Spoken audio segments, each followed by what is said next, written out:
The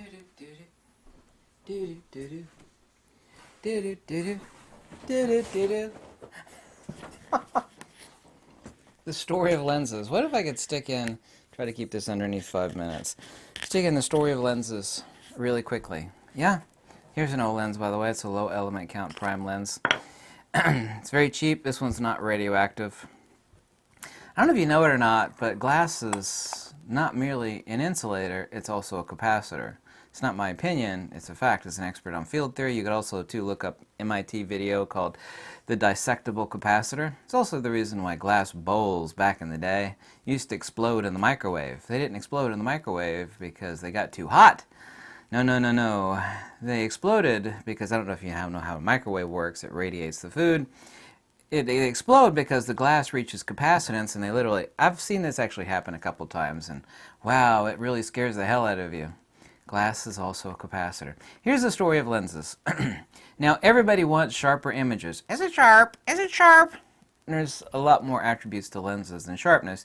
Just as, even though I don't drink, there's a lot more attributes to alcohol than its alcohol content, right? Because like Fancy Pants, Captain Fancy Pants, doesn't spend $1,000 on a bottle of wine due to its alcohol content. No, he buys it or collects it, as they do, and they sit there and they put them in their cold wine cellar and they look at them and it's like, man, that is a Chateau Le Boeuf. It is worth $5,000. They buy it because of the je ne sais quoi, yeah, that ineffable quality.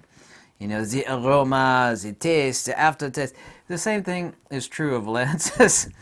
But what happened is now you enter the bean counter. Now you actually enter in the hardcore pixel peeper. Yeah? And by the way, the worst portrait image on Earth, this is funny, but it's also true. The worst portrait image taken by anybody on Earth would be with a GFX 100, for example, and like 110 millimeter f2, which is really sharp. I own both that camera lens, of the most beautiful person on Earth. And then you blow it up to 500%, and the most beautiful person, this is not an exaggeration. So you can see every subcutaneous blood vessel, every blackhead, every smear, every defect, every flaw, and the most beautiful person in the world looks like this. Oh my God, that's ugly. Because really, really sharp portrait images are not that good. They're not that desirable. Now, you want to be able to blow them up and actually have the detail that's in there. But pixel peepers started entering the scene, and lens manufacturers respond. And this is the one thing that I actually appreciate Leica for. Leica is good at knowing, and also, too, Leica people are savvy, not all of them, but they're savvy in appreciating a high-quality lens. And the high-quality lens has many characteristics and attributes. Resolution is only one of them. Yeah? That's the reason why the not-so-insanely sharp Voigtlander 58mm f1.4, which countless thousands of people bought off my recommendation, for example, is not insanely sharp, but the bokeh on it's incredible for black and white portraiture and black and white images. It's frigging incredible. You know why? Because it's based on a Topcon design, by the way, much older design. Is divinely simple. Simplicity is divinity. That's my motto. I came up with it ages ago. Simplicity is divinity. But the pixel peepers, what they did is they wanted, wait a minute, more sharpness. I don't like that vignetting. I don't like the chromatic aberration. So they wanted all these things removed, sterilized from, an awesome lens. And by the way, we actually have to distinguish different types of photography when it comes to product photography and architecture, no vignette or very low vignetting, low chromatic aberration, ultra high resolution. Those are the type of lenses you want to develop for the pixel peeping Poindexters. But when the pixel peeping Poindexters stuck their nose into fine portrait lenses, all of these freaking lens companies, that are always greedy for money, they design newer lenses and better lenses, but the better lenses are sterile. They're really sharp, but this lens is missing something. It looks clinical. It's like, you're right, it does look clinical. They're producing these 13, 14 element count prime lenses, which, bad idea. No, you don't want that. Now, I said for product photography, for macro photography, for architecture. Yeah, you want these really clinical. Also, too, perspective control lenses have to be insanely sharp. That's the reason why old Nikkor PC lenses are sharp as hell. As we say in the South, sharp as piss. Really freaking sharp. But the Poindexters entered in, and the lens company started listening to these mental midgets, these knuckle-dragging, pathetic monkeys, these goons, these sick, delusional fools. And what they did is they sterilized it. They made them super sharp, these lenses that have a je ne sais quoi, right? They sterilized them. And so now this is a fact too. Most of you, and by most of you I mean like 95% of you, and by not just the people watching this video, but I mean people in the photography world, they've never had in their hands like an epic frigging lens. Like a Zeiss Distagon 35mm f2. Oh god, there's a list of them. The GF 45mm medium format lens, that's a modern lens. Low element count lens, it's great for everything. Basically a 35mm field of view. It's great for even portraiture. What an awesome lens. There's all these low element, and this is, like I said, great thing about Zeiss and Leica.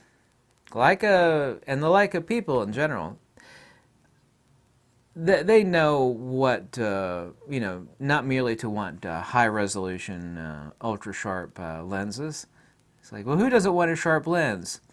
Well, I want a not-so-insanely sharp lens if it has the endless, beautiful characteristics, properties, attributes, bokeh, image fidelity, which the common fool calls microcontrast, and image fidelity is real. It's about low-gain SNR, signal-to-noise ratio, or intertonal gain, because light has to fight its way through all of that freaking glass, fight its way through multiple layers over the sensor, including the IR pass filter, which is another damn filter, and then it has to fight its way through the color filter array.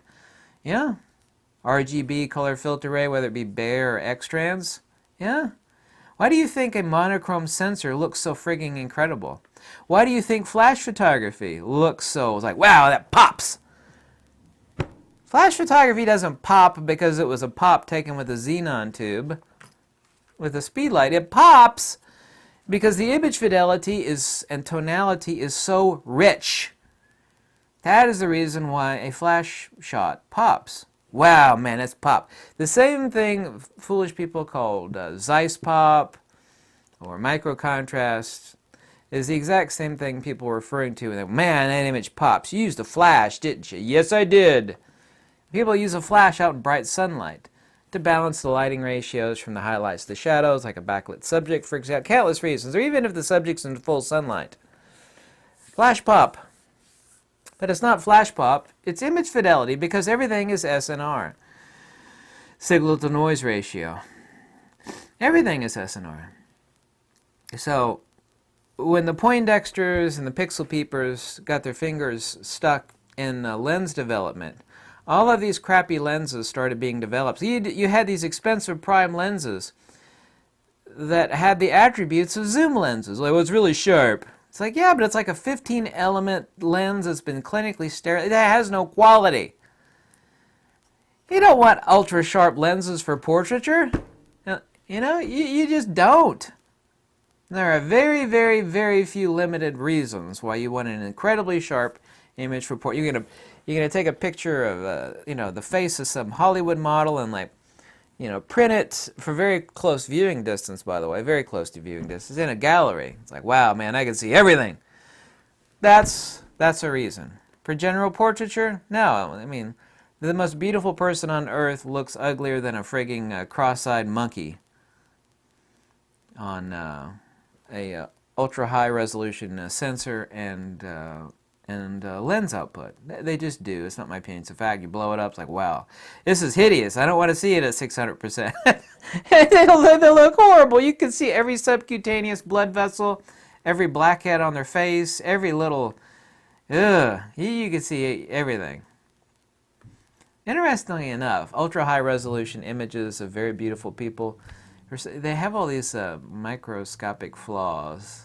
that pop up that normal video can. But that's another topic. So the story of lenses is a jaded one. I hope to heck that you at least look into or purchase one incredible lens that may not be that damn sharp, but has all the beauty and characteristic of Signor Pierre's $5,000 bottle of Chateau Le Boeuf.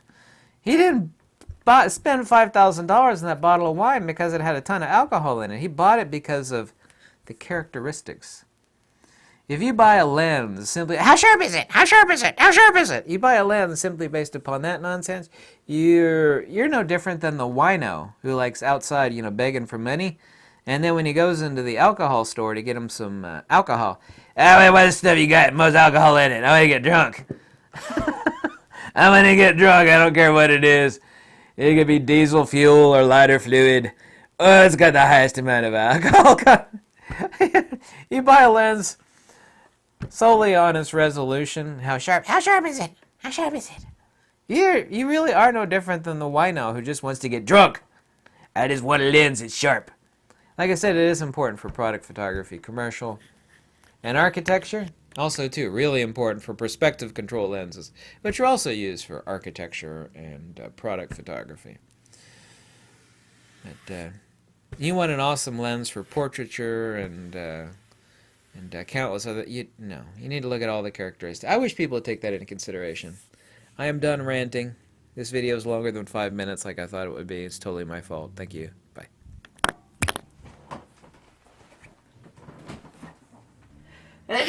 Excuse me. Gesundheit.